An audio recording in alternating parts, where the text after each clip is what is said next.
Oke, bismillahirrahmanirrahim. Assalamualaikum warahmatullahi wabarakatuh. Salihah, Afwan ya, hari ini mungkin Ustazah akan membahasnya melalui video tentang gaya yang sebelumnya mungkin udah Ustazah bahas dan mungkin ada yang masih belum paham gitu ya. Nah, gaya sendiri Ustazah akan jelaskan sedikit ya, mengingat kembali bahwa gaya itu merupakan dorongan atau tarikan. Ya, dorongan, tarikan, atau dorongan. Yang nanti ya, gaya-gaya ini misalnya dari satu benda itu ada banyak gaya yang bekerja ya. Mau dari sini, dari atas, dari bawah, dari samping, atau mau ditarik, atau mau didorong. Nah, semua gaya yang bergerak pada benda itu kita sebut sebagai sigma F atau resultan gaya. Sigma F atau resultan gaya. Nah, apabila resultan gayanya itu 0, maka si bendanya akan diam di tempat. Jadi kalau sigma F-nya sama dengan 0, bendanya akan diam di tempat. Ini yang kita sebut sebagai hukum Newton yang pertama. Nah, satuan untuk gaya itu Newton, jadi nanti N ya, atau kita singkat sebagai N, dan alat ukurnya namanya dinamometer. Ingat kembali ya. Intinya kalau misalnya untuk resultan gaya itu kita bisa menjumlahkan gaya-gaya yang bekerjanya. Kalau berlawanan arah berarti yang ke kiri itu negatif, kalau yang ke kanan itu positif. Ya, jumlahkan aja, kalau 10 ditambah minus 5 ya pasti 5. Ini juga kalau misalnya kanan dan kiri itu sama-sama 5 Newton, artinya 5 Newton ke kiri itu minus 5. Kalau 5 Newton ke kanan itu plus 5. Ya udah, 5 Newton ditambah minus 5 itu artinya 5 kurang 5 hasilnya adalah 0. Ini kalau bendanya dia diam. Tuh ya, malas. Oke, ini yang kemarin sudah dibahas, mungkin ya tinggal dijumlahkan saja sesuai dengan arah gayanya. Karena gaya itu kan dia besaran vektor, punya arah dan punya nilai ya, punya angka, nilai itu angka ya. Oke, ini udah sempat terbahas ya. Ini bisa semuanya. Nah, paling yang di sini kalau gayanya atas samping seperti apa? Kita gunakan rumus Pythagoras.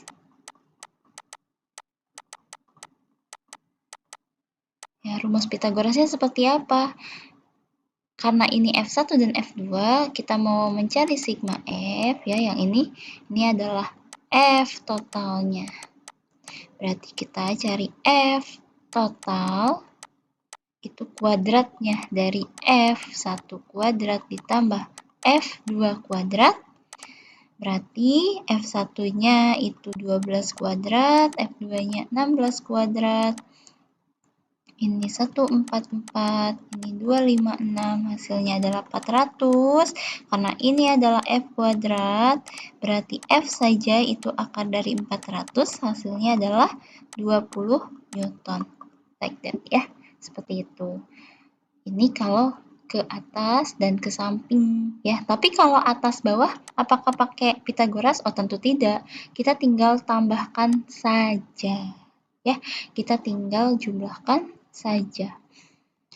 Nah, ini juga berlaku ya, gaya tegang dan gaya berat. Ingat, berat ini adalah massa dikalikan dengan gravitasi, percepatan gravitasi ya. Bukan berat yang kita ketahui kilogram. Yang kilogram itu yang ini. Kalau berat itu Newton satuannya. Gaya tegang pun sama, Newton. Ini gaya tegang. Kalau bendanya dia stabil, akan tetap tergantung, artinya TB itu harus sama nilainya dengan WB. Ya, tegangan benda, tegangan taliknya benda, itu harus sama dengan beratnya benda. Sehingga bendanya akan tetap bertahan pada tempatnya. Tapi apa yang terjadi kalau misalnya WB-nya lebih besar, maka bendanya akan jatuh. Oke. Nah, ini yang kita sebut sebagai hukum Newton pertama. Ingat-ingat ya, hukum Newton pertama itu berlaku pada benda yang GLB. Ya, benda yang GLB artinya dia tidak ada kecepatan, tidak ada percepatan, tidak ada percepatan. Karena kecepatannya di sini konstan. Itu ya. Karena kecepatannya konstan, maka tidak ada percepatan sehingga F-nya 0. Tuh. Atau benda yang diam. Benda yang diam akan tetap diam dan dia tidak ada percepatan. Kalau bendanya sedang bergerak, yaitu benda yang sedang mengalami GLB, gerak lurus beraturan, yang dimana kecepatannya itu konstan.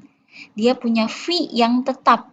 Dari awal sampai akhir V-nya 10 terus. Nah, itu dia nggak ada percepatan, tidak mengalami kenaikan kecepatan.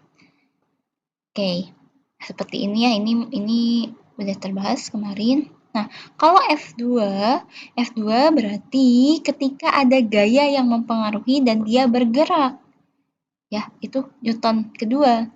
Kayak ini, orang yang lebih besar pasti ya, orang yang masanya lebih besar pasti percepatannya atau pergerakannya, percepatan itu kayak pergerakan ya, movingnya pasti akan lebih kecil dibandingkan dengan orang yang dia lebih kecil M-nya, M2-nya kecil, tapi nanti movingnya dia, percepatannya dia pasti akan lebih besar, lebih cepat ya. Semakin cepat percepatannya, movingnya suatu benda, berarti kan dia akan semakin besar angkanya ya. Dibandingkan dengan yang percepatannya lebih kecil, pasti angkanya juga kecil, dia lebih lambat. Ya kan orang yang gemuk pasti akan lebih susah untuk bergerak. Nah, ketika dikasih gaya, maka mereka akan muncul percepatan. Maka dari itu, kita dapat persamaan ini. A sama dengan F bagi M. Atau kita boleh, you can use this ya, ke segitiga ajaib. F-nya di atas, M-nya di bawah, A-nya juga ikut di bawah.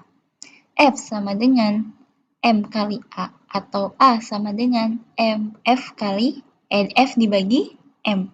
Kalau di samping berarti kali, atas bawah berarti dibagi. Ya.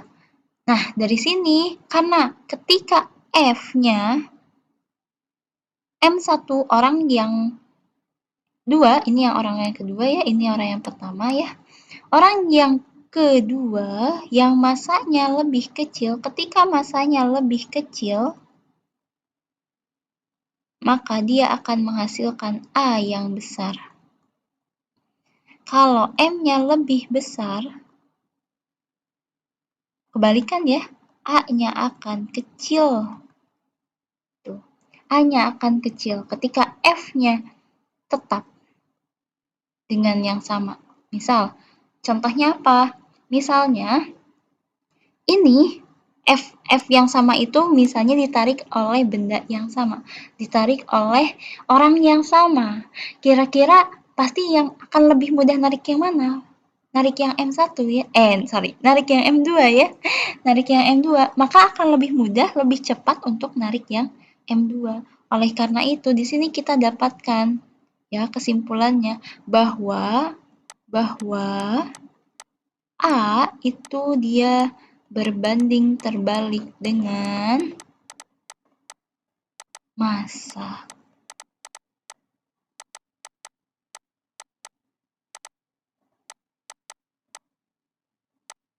Massa. Kebanyakan S-nya. Tapi gimana kalau misalnya kita ganti gayanya?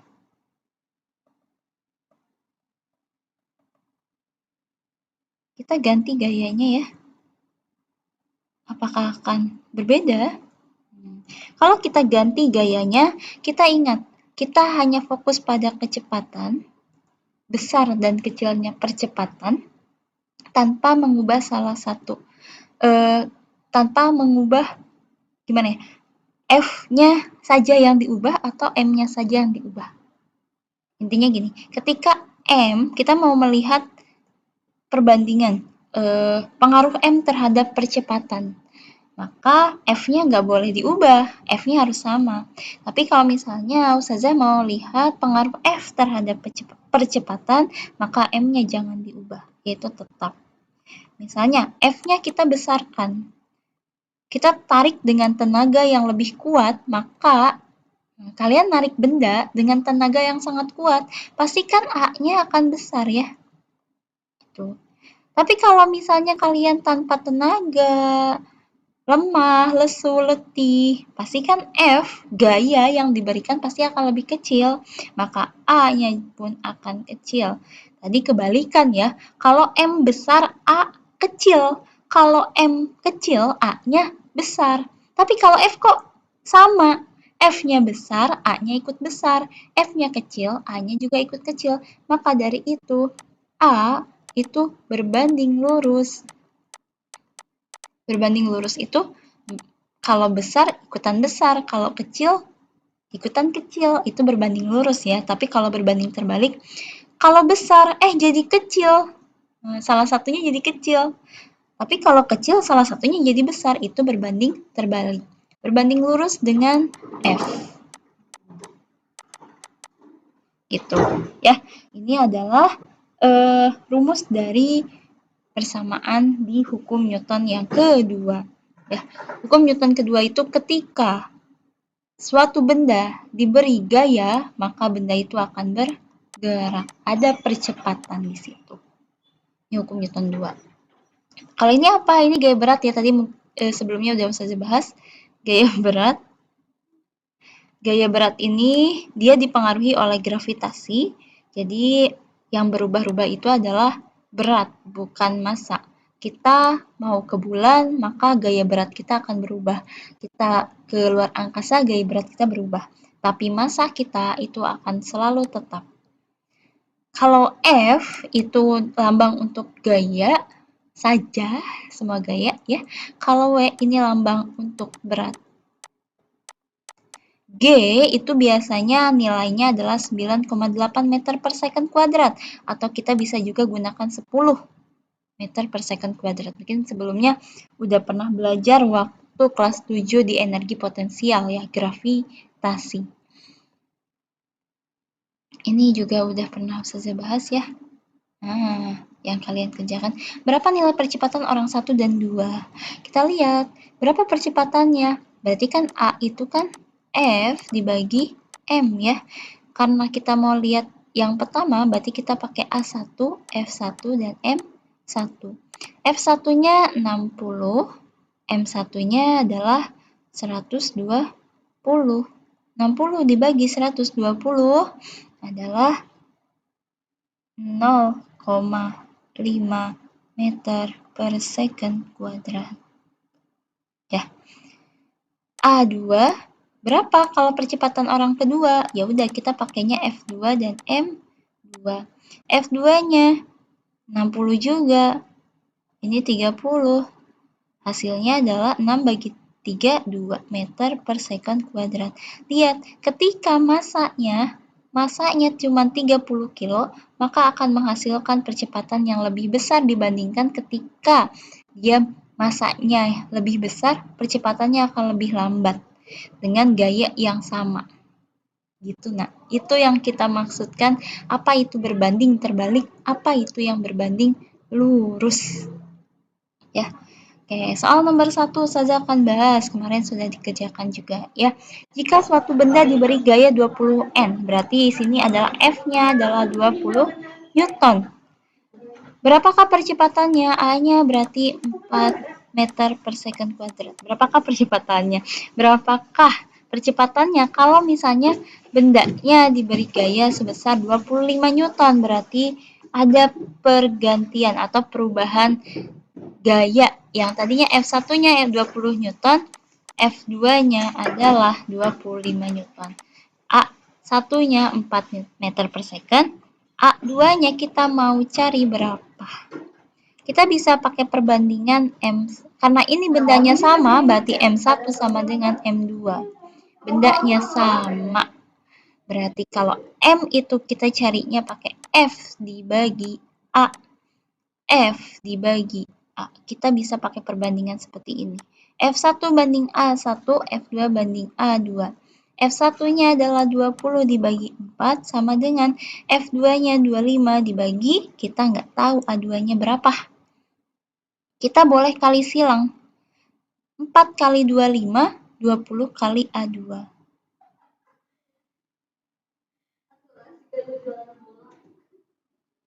Oke, 20A sama dengan 25 kali 4 itu 100 ya. Berarti A sama dengan, nah ini yang kadang suka Antuna lupa ya. Bukan dikurang, tapi dibagi. Karena A-nya di sini bukan 20 bagi 100 juga, tapi 100 dibagi 20 sama dengan apa? 5 meter per second kuadrat. Berarti di sini ketika kita berikan gaya yang lebih banyak, maka percepatannya itu juga akan jadi lebih besar ya. 20 Newton itu akan menghasilkan 4 meter per second kuadrat, tapi ketika kita berikan 25 Newton, ini akan menghasilkan 5 meter per second kuadrat. Artinya semakin besar gayanya, maka akan semakin besar juga percepatannya. Ya, kalau nomor 2, benda bermasa 1 kg, berarti kita dapatkan masanya sama dengan 1 kg. Bergerak dengan percepatan konstan, berarti A-nya adalah 5 meter per second kuadrat.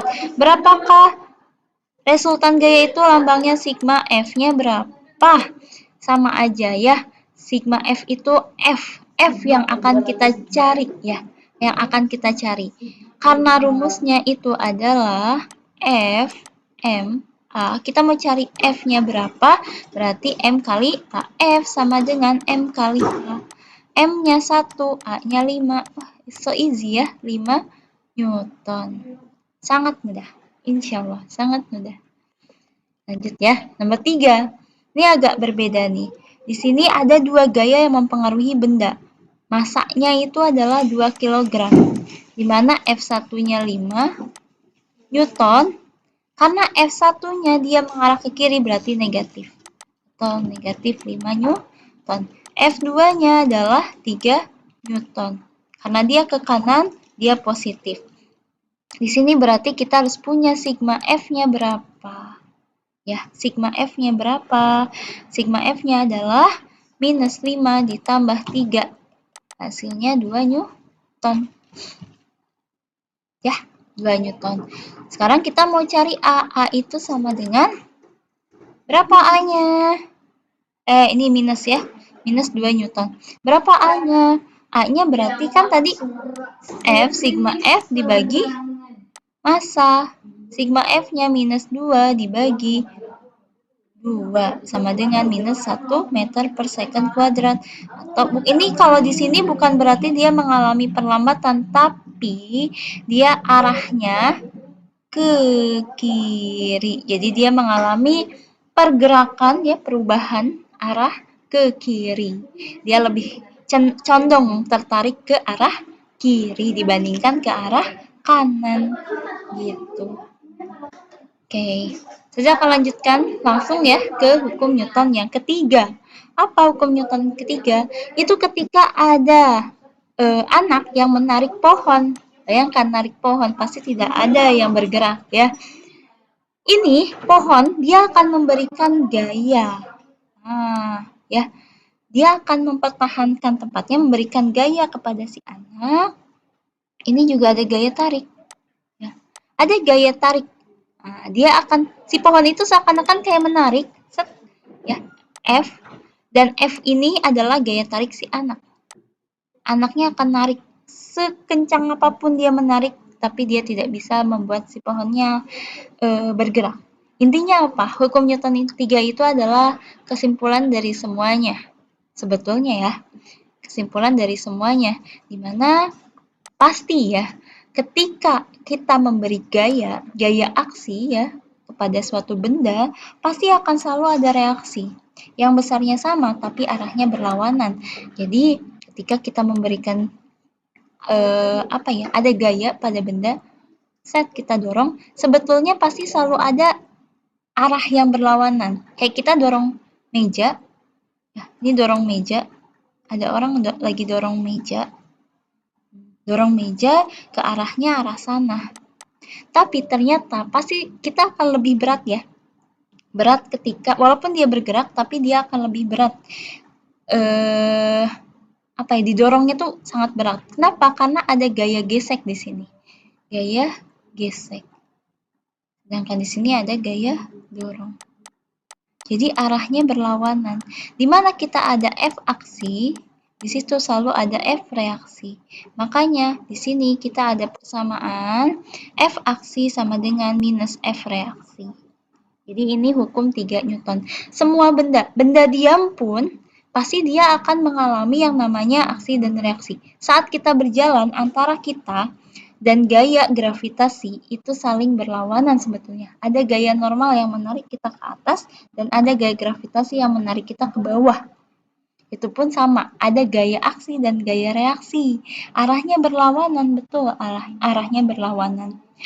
Jadi hukum 3 Newton ini yaitu merupakan kesimpulannya, dia selalu ada, baik itu di hukum 1 Newton ataupun di hukum 2 Newton, ketika benda bergerak ataupun ketika benda sedang diam. Ya, contoh lainnya ya ini ya, roket. Ada orang, nah ini roket. Roket ini di sini ada gaya dorong ya ke atas, F aksi. Tapi nanti ada gaya, ini kenapa? Ini kan ke bawah ya, sebetulnya ada F reaksi. Minus, makanya kita sebut minus F karena arahnya berlawanan. Kenapa minus itu? Karena arahnya berlawanan. Ini sama, ketika orang mendorong, set, di sini ada gaya aksi dan reaksi ya.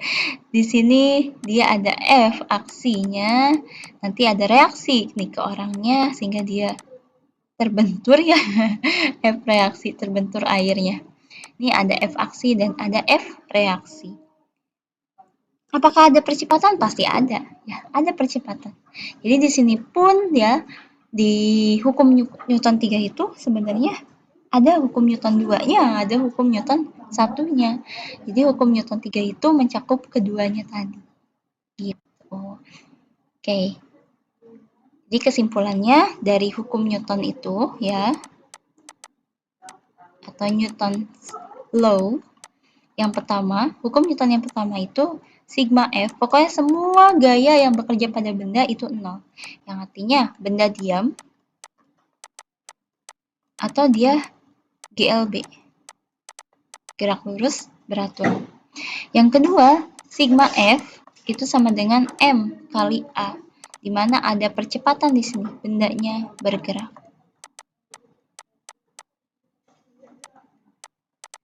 Yang ketiga, F aksi sama dengan min F reaksi. Ini yang menyimpulkan semuanya sebetulnya ya. Jadi kesimpulannya ada 3. Hukum Newton tuh sigma F sama dengan 0, sigma F sama dengan M kali A, dan F aksi sama dengan F reaksi. Oke, kita coba latihan soal ya. Sebuah benda ditarik dengan gaya F sehingga bergerak dari keadaan diam. Berarti kalau awalnya kan V-nya, berarti kalau diam itu V0 ya. Sampai memiliki kelajuan, oke, VT-nya 10 meter per second kuadrat. No kuadrat ya, meter per second aja. Dalam waktu 2 detik, oke, time-nya 2. Jika massa bendanya 0,6 kg, berapakah nilai gaya F? Oke, kita mau menanyakan F. Ada massa, ada V, tapi yang nggak ada apa? Tidak ada percepatan, karena F itu rumusnya adalah F sama dengan M kali A, karena A-nya tidak ada, kita cari dulu A-nya. Oke, saja simpan di sini ya, nomor 1. A-nya itu kita cari pakai VT kurangi V0 dibagi T. VT-nya 10 bagi 0 kurang 0 bagi 2. 10 bagi 2 itu 5 meter per second kuadrat. Oke, 5 meter per second kuadrat. Kita dapat A-nya. Berarti untuk dapetin F-nya, ya udah kita kalikan saja ya, 0,6 dikali 5. Hasilnya adalah 3 Newton. Gitu. Nomor 2, truk bermassa 2000 kg dapat bergerak dengan kecepatan maksimum 3 meter per second kuadrat. Berarti di sini kita dapat M-nya 2000 kg. Percepatan maksimumnya A-nya 3 meter per second kuadrat. Kita asumsikan gaya gerak truk takkan berubah. Gayanya berarti tetap. Berapa percepatan truk sekarang jika ia mengangkut beban 500 kg? Oke, F-nya tetap. Berarti di sini ada M1, A1, M2. Berapakah A2-nya? Pakai rumus yang sama ya. Karena F1 sama dengan F2, ya udah masukin aja. F itu kan M kali A ya. M kali A. Oke, M-nya berapa? M-nya yang satu 2000, A-nya 3, yang kedua M-nya 500, A-nya tidak tahu berapa.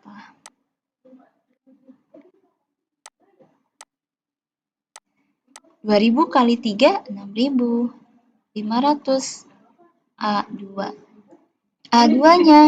Berarti kalau posisinya A2-nya di sini, berarti 500-nya kita simpan di bawah. I'm sorry. Nah, seperti ini ya. 500. Kita bisa coret 60 bagi 5, hasilnya 12 meter per second kuadrat. Berarti semakin besar, tadi kan kebalikannya ya. Semakin semakin kecil masanya, maka percepatan yang dihasilkan pun akan lebih besar. Jadi ini kebalikannya ya, kalau yang nomor 2 ini dibandingkan yang tadi, yang pertama. Nah, yang ini ya, ketika gayanya lebih besar, maka percepatannya ikutan besar. Tapi kalau yang di sini, ketika masanya lebih besar, maka percepatannya akan lebih kecil. Semoga bisa ini ya. Jadi antara gerak benda dengan gaya itu saling berhubungan ya. So that's why di sini gak ada A, tapi kita masih bisa cari A dengan cara ya ini, rumus VT dikurangi V0 dibagi T. Ya, mudah-mudahan bisa bisa dipahami. Maksudnya sebetulnya pengen ngadain ulangan, nanti ada ulangan harian ya. Tetap ada ulangan harian, materinya seputar tentang gaya dan gerak. Nanti bisa diulang-ulang rekamannya, atau ini PPT-nya juga nanti akan Ustazah berikan ke Anda sekalian. Oke, semoga dapat dipahami. Jika masih ada yang belum paham, silakan bisa ditanyakan ke Ustazah. Thank you so much. Semoga materinya bermanfaat ya. Terima kasih. Assalamualaikum warahmatullahi wabarakatuh.